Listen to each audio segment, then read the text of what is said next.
Yep, salut. Première vidéo, première présentation de couteau suite à la présentation de la chaîne. Un ZT-0393, un de mes derniers achats. Voilà, petit flipper d'assez grande taille. Donc petit comparatif comme promis avec les fameux Opinel. On va être, excusez-moi, j'ai pas encore l'habitude. Opinel numéro 10. On va être plutôt sur la taille d'un numéro 9. Voilou. Alors, pourquoi cet achat? Déjà, chez Zéro Tolérance, j'aime bien cette forme de manche. Vous avez la même chose chez Kershaw, c'est normal, c'est la même boîte. Cette forme de manche.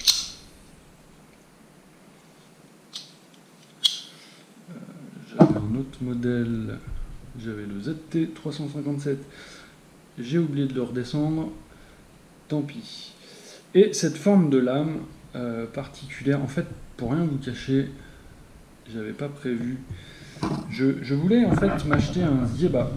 Alors, je cherche Zieba. Un S2 ou un S4. Alors, ça, je sais pas ce que ça donne. Si on va bien voir sur le téléphone. Donc, je voulais m'acheter ça. Malheureusement, plus de stock. Je m'y suis pris trop tard. Enfin, j'ai découvert le modèle beaucoup trop tard. Je trouvais que c'était inspiré du modèle de Grégory Delaunay, qui à l'époque m'était aussi passé sous le nez. Le Elphic ou le Sylphic, je ne sais plus. Le Elphic, je crois, qui a cette forme de lame. Il y a aussi Inderer qui a fait le modèle Eclipse. Bon, celui-là, il a inspiré de Rick Inderer aussi. Mais il a aussi son modèle perso. Il y a Wingman EDC qui a fait le modèle Ferrus. Et il y a Kershaw qui a fait le modèle Ferrit qui ressemble aussi au niveau de la lame à ce modèle. Kershaw, c'est un peu avec des matériaux cheap. Donc j'ai privilégié celui-ci. Mon grand étonnement, c'est l'épaisseur de la lame. J'ai peu de pliants qui ont une épaisseur de lame telle que ce modèle. On est sur du 4 mm d'épais. Donc je vais avoir le Wig Knife 620 qui va avoir des caractéristiques similaires avec la même épaisseur de lame, 4 mm. On est sur le même poids sur les deux couteaux, on est sur des couteaux assez lourds. Hein. On est sur du, malgré le fait qu'on ait un manche en titane et fibre de carbone, on est sur des couteaux quand même qui pèsent 140 grammes environ. Assez balèze. Donc je sais pas si j'ai bien montré les détails, j'ai pas encore l'habitude. Le truc qui me plaît pas sur ce modèle là, c'est cette espèce de clip qui a un port super bas, et j'ai regardé chez Zéro Tolérance, ouais, assez compliqué de trouver des clips pour un port bas, pour un port moins proéminent qui sort moins de la poche. Ce que j'aime bien là, c'est cette reprise de forme de grip en dessous. Tient bien en main.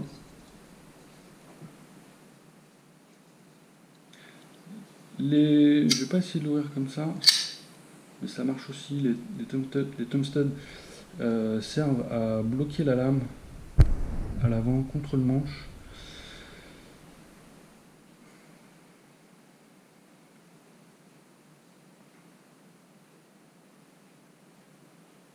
Voilà. Qu'est-ce que j'avais d'autre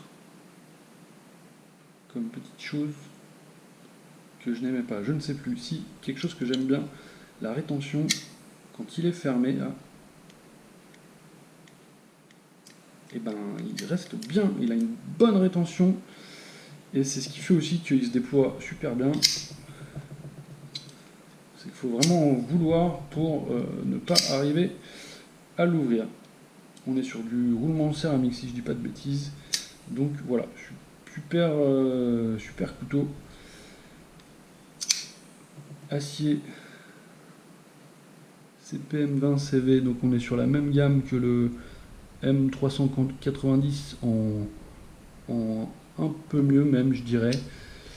Parce que là ils annoncent une dureté un poil supérieure à tout ce que j'ai pu voir sur les M390. Donc voilà, joli petit couteau. N'hésitez pas à me dire vos commentaires sur la vidéo, ce que vous auriez aimé voir. Comme je vous dis, je suis encore débutant.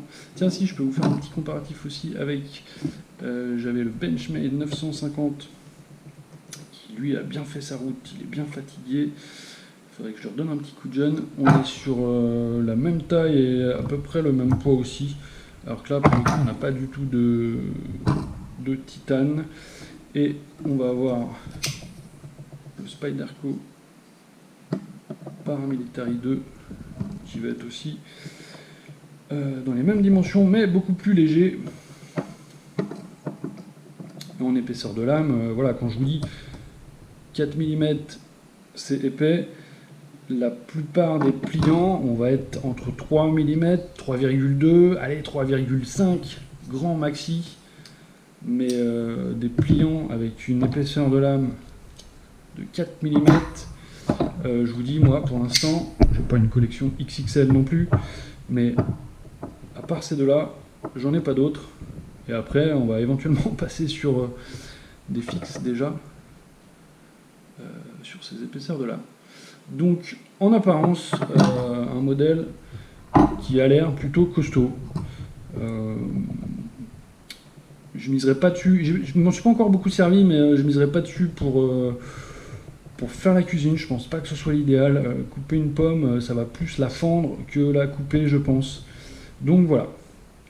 Allez, bah, n'hésitez pas à laisser des commentaires. On est déjà à plus de 7 minutes, j'avais dit qu'on ne dépasserait pas les 5 minutes. Donc voilà. À bientôt!